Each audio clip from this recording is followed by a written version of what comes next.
Assalamualaikum warahmatullahi wabarakatuh. Pada kesempatan kali ini saya akan melanjutkan berbagi ilmu, yaitu ilmu fikih.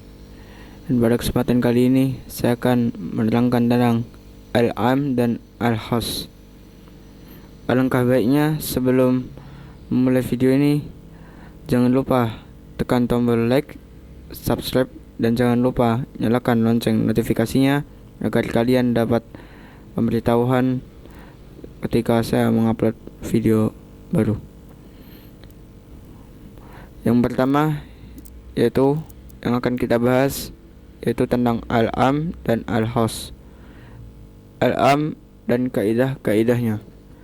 Lafaz am ialah yang sengaja diciptakan oleh bahasa untuk menunjukkan satu makna yang dapat mencakup seluruh satuan-satuan yang tidak terbatas dalam jumlah tertentu. Lafaz-lafaz yang digunakan untuk memberi faedah am antara lain lafaz kullun dan jami'un. Dua, lafaz jamak yang ditakrifkan dengan idhofat atau dengan alif lam jinsiyah. 3. Isim mufrad yang ditakrifkan dengan alif lam jinsiyah. 4.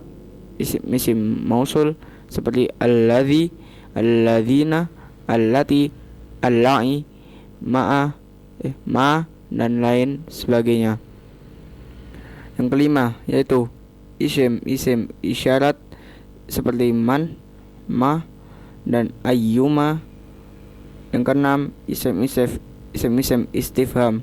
Isim istifham atau untuk bertanya seperti man artinya siapakah, madza artinya apakah, dan mata artinya kapan. Yang ketujuh, isim nakirah dalam susunan kalimat nafi ataupun negatif. Macam-macam am dalam sini am disebutkan ada 3. Yang pertama yaitu am yuradu bihi al-am. Yang kedua am yuradu bihi al-khusus. Dan ketiga am mahsus. Yang pertama yaitu am yuradu bihi al-am, yaitu am yang tidak disertai qarinah yang menghilangkan kemungkinan untuk dikhususkannya.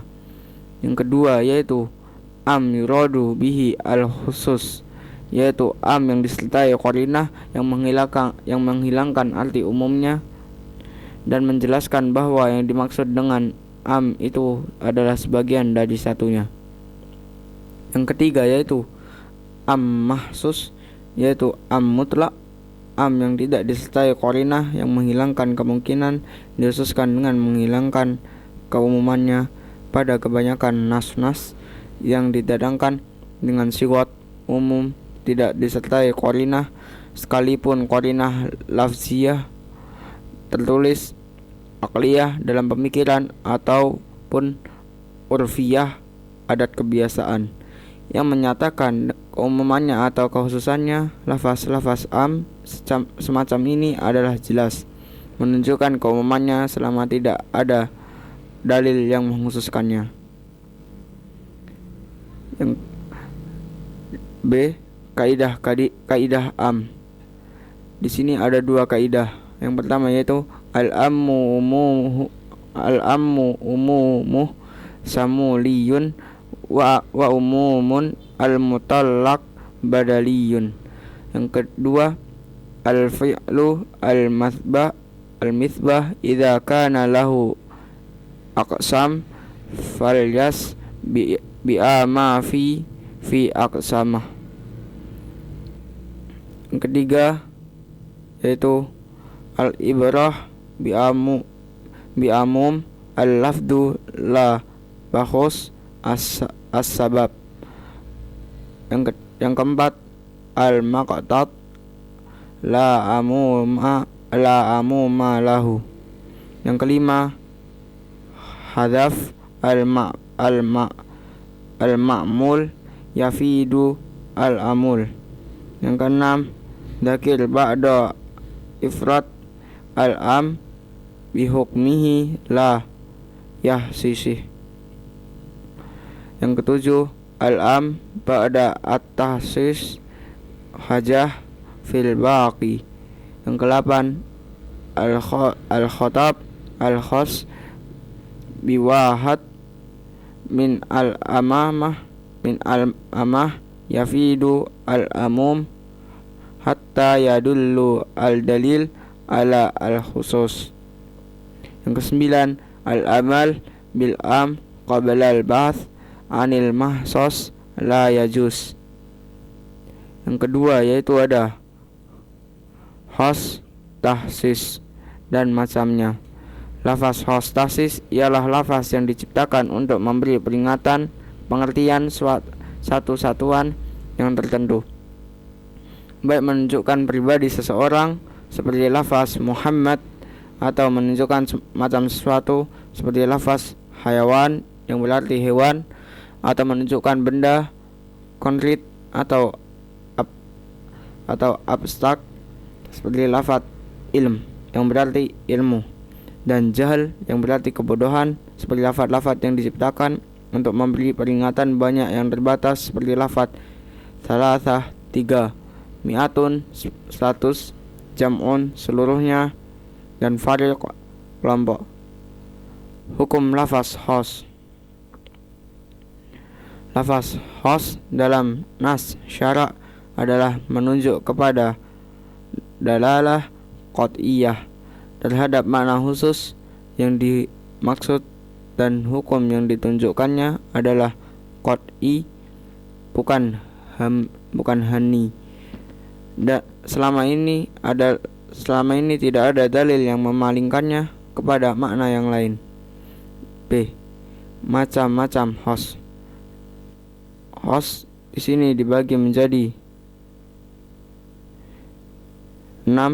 Yang pertama yaitu muttasil, yang bersambung, yakni muhassisnya ada dalam susunan yang menjadi satu dengan yang umumnya. Khos muttasil terdapat berbagai macam. Yang pertama yaitu istitsna yaitu kata illa. Yang kedua yaitu syarat yang berarti syarat. Ketiga, sifat yang berarti kata sifat. Yang keempat, goyah yaitu kata hatta dan ila. Yang kelima, badalul ba'di yang berarti pengganti. Yang keenam, hal yang berarti keadaan.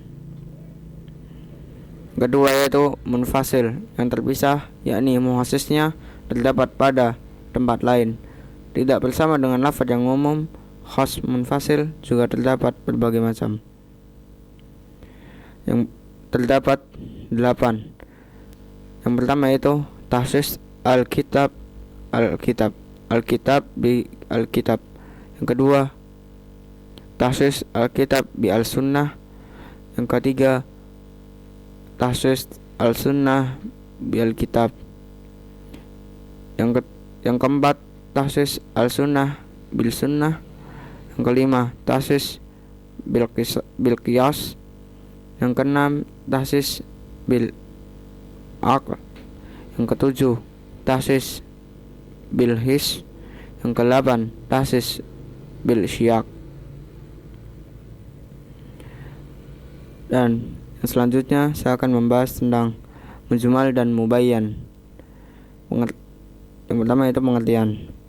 Mujmal ialah lafaz yang sigotnya sendiri tidak menunjukkan makna yang dikehendaki dan tidak pula didapati qarinah lafziyah, tulisan atau haliyah, keadaan yang menjelaskannya.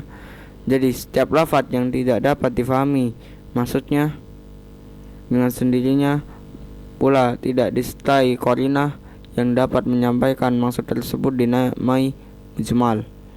Sedangkan mubayyan ialah suatu perkataan yang terang dan jelas maksudnya tanpa memerlukan penjelasan dari lainnya. Kekaburan makna lafaz mujmal lantaran lafaz sendiri, bukan dari luar, disebabkan a. Lafaz itu mustarok yang sulit ditentukan artinya. Mana yang B. Mana lafaz-lafaz yang menurut